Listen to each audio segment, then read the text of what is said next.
Morning बच्चों। आज की आपकी 7th की साइंस की वर्कशीट आई है, वर्कशीट नंबर 8। आज डेट है 21 अक्टूबर। आज की वर्कशीट में आपको विद्युत चुंबक यानी इलेक्ट्रोमैग्नेट के बारे में बताया गया है। इस वर्कशीट में मनीष ने देखिए एक निर्माण क्षेत्र पर एक क्रेन को देखा जिसका अंतिम हिस्सा लोहे के एक विशाल टुकड़े से जुड़ा था। अब उसने देखा इस लोहे के टुकड़े पर चारों ओर तार लिपटे हुए थे, तो वो ये सोचने लगा कि कैसे एक कर्मचारी बिना चुंबक के इस लोहे के इतने बड़े भार को उठाने के लिए इस क्रेन का यूज़ कर रहे हैं।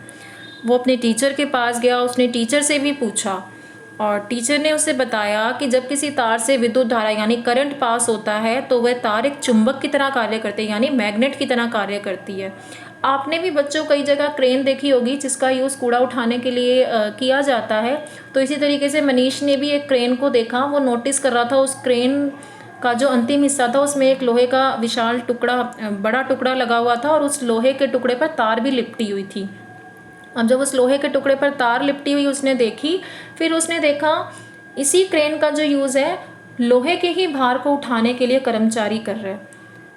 तो उसके टीचर ने उसे क्या बताया कि जब तार में से करंट पास होगा तो वह चुंबक की तरह, मैग्नेट की तरह काम करेगा, यानी जो क्रेन से लोहे का टुकड़ा जुड़ा हुआ है जिसके ऊपर तार लिपटी हुई है उससे विद्युत धारा प्रवाहित की गई है। ठीक है, और विद्युत धारा यानी करंट पास की कराया गया है जिसके कारण जो लोहे का टुकड़ा क्रेन से जुड़ा है जिस पे तार लिपटी हुई है वह चुंबक की तरह काम कर रहा है। और जब वह चुंबक की तरह काम कर रहा है तो उसका यूज़ किसके लिए किया गया? लोहे के भार को उठाने के लिए, क्योंकि लोहा जो है एक चुंबकीय पदार्थ है। चुंबकीय पदार्थ वो होते हैं जो चुंबक की तरफ आकर्षित होते हैं, तो इसीलिए उस क्रेन का यूज़ लोहे के भार को उठाने के लिए किया गया। आगे पढ़ते हैं। लोहे के किसी टुकड़े पर विद्युत रोधी तार से लिपटी विद्युत धारावाही कुंडली को विद्युत चुंबक कहते हैं। विद्युत चुंबक की प्रबलता विद्युत धारा के प्रवाह को बढ़ाने व घटाने से क्रमशः बढ़ती व घटती है। ये देखिए बच्चों, इस चित्र में आपको एक विद्युत चुंबक दिखाई गई है। आपसे क्या कहा गया कि लोहे के टुकड़े पर विद्युत रोधी तार से लिपटी विद्युत धारावाही कुंडली को, आप आसान लैंग्वेज में हम देखें तो देखिए लोहे की कील यहाँ आपको दिखाई गई है और इस लोहे की कील पर तार लिपटी हुई है। यहाँ आपको एक सेल दिखाया गया है, ये इस तरीके से आपको कनेक्शन दिखाए गए हैं। ठीक है, तो विद्युत धारा के कारण जिस लोहे में चुंबकत्व उत्पन्न हो जाए, पैदा हो जाए, विद्युत धारा के कारण जब लोहे में चुंबकत्व उत्पन्न हो जाए उसे हम विद्युत चुंबक कहते हैं। इसके लिए हमें लोहे पर तार लपेट करके उस तार से विद्युत धारा प्रवाहित करनी पड़ती है, करंट को पास कराना पड़ता है और फिर वो लोहा क्या हो जाता है? चुंबकित हो जाता है, मैग्नेटाइज्ड हो जाता है। यहाँ पे ये जो लोहे की कील है ये क्या हो गई? चुंबकित हो गई। इस पर हमने तार लपेटी, सेल से इसको जोड़ा, करंट पास कराया, तो ये लोहे की कील अब किसकी तरह काम करेगी? चुंबक की तरह। इसे हम क्या बोलते हैं? विद्युत चुंबक। और इसकी प्रबलता यानी इसकी जो स्ट्रेंथ है वो किस पर डिपेंड करती है? अगर करंट को हम बढ़ाएंगे, विद्युत धारा को बढ़ाएंगे तो इसकी प्रबलता बढ़ जाएगी, अगर हम करंट को कम करेंगे तो इसकी प्रबलता घट जाएगी। स्ट्रेंथ जो है इसकी वो कम हो जाएगी करंट को कम करने से।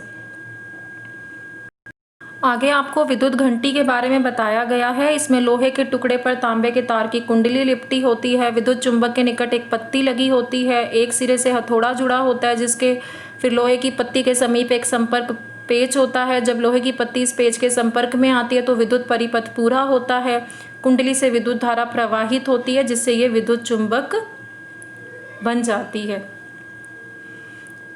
देखिए यहाँ ये आपको विद्युत घंटी दिखाई गई है।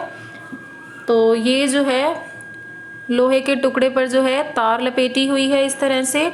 यहाँ जो आप बटन प्रेस करते हैं ना तब बेल बजती है, तो ये बटन जो है ये स्विच से दिखाया गया है। ये यहाँ सेल दिखाया गया है। ये जो सर्कल में दिखाया गया है ये है एक धातु का, हमने सर्कल शेप में ले लिया है जिसे हम गोंग बोलते हैं। यहाँ ये हथौड़ा दिखाया गया है और ये एक पैच है। ठीक है, और जब हम बटन को प्रेस करते हैं, बेल के बटन को प्रेस करते हैं तो विद्युत परिपथ जो है वो पूरा हो जाता है। और पूरा होने से जब करंट, देखिए करंट जब करंट इसमें से पास हो रहा है, यहाँ करंट पास होने की वजह से ये जो तार यहाँ लिपटी है अब यहाँ क्या बन जाएगा, चुंबकीय क्षेत्र बनेगा और ये किसकी तरह काम करेगी, चुंबक की तरह काम करेगी। ठीक है, जब ये चुंबक की तरह यहाँ काम करेगी, यहाँ एक लोहे की पत्ती लगी होती है और ये लोहे की पत्ती जो है वो इस चुंबक की तरफ आकर्षित होगी। यहाँ जो हमने लोहे की ये टुकड़ा देखा था, इस पर तार लिपटी थी, जब करंट पास होगा तो ये चुंबक की तरह कार्य करेगा और जब ये चुंबक की तरह कार्य करेगा तो ये जो लोहे की पत्ती यहाँ लगी है, ये लोहे की पत्ती जो है वो इसकी तरफ आकर्षित होगी। आकर्षित होने की वजह से ये हथौड़ा जो है वो इस धातु के टुकड़े पर जाकर के बजेगा और जिससे आपको बेल की आवाज़ सुनाई देती है। जब ये हथौड़ा इस धातु के टुकड़े पर बजेगा, ये जो पैच है, ठीक है, बजने के बाद ये पैच का जो कनेक्शन है यहाँ से वो ढीला हो जाता है, लूज़ हो जाता है, जिसके कारण ये जो परिपथ है, विद्युत परिपथ, इसका जो सर्किट है वो ब्रेक हो जाता है और इलेक्ट्रिक करंट पास होना, जो विद्युत धारा है वो प्रवाहित होनी बंद हो जाती है, जिसके कारण फिर से ये हथौड़ा यहाँ जो आया था फिर से अपनी पोजीशन पे वापस चला जाता है। ठीक है,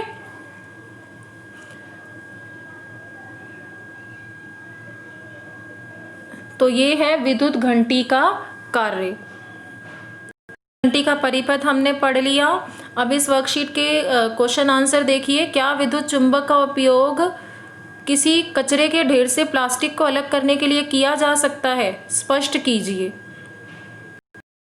यहाँ से आप आंसर लिखेंगे कि नहीं, विद्युत चुंबक का उपयोग किसी कचरे के ढेर से प्लास्टिक को पृथक मतलब अलग करने के लिए नहीं किया जा सकता, क्योंकि विद्युत चुंबक जो है केवल चुंबकीय पदार्थ को आकर्षित करते हैं और प्लास्टिक क्या है, चुंबकीय पदार्थ नहीं है, इसलिए वह विद्युत चुंबक से आकर्षित नहीं होगा।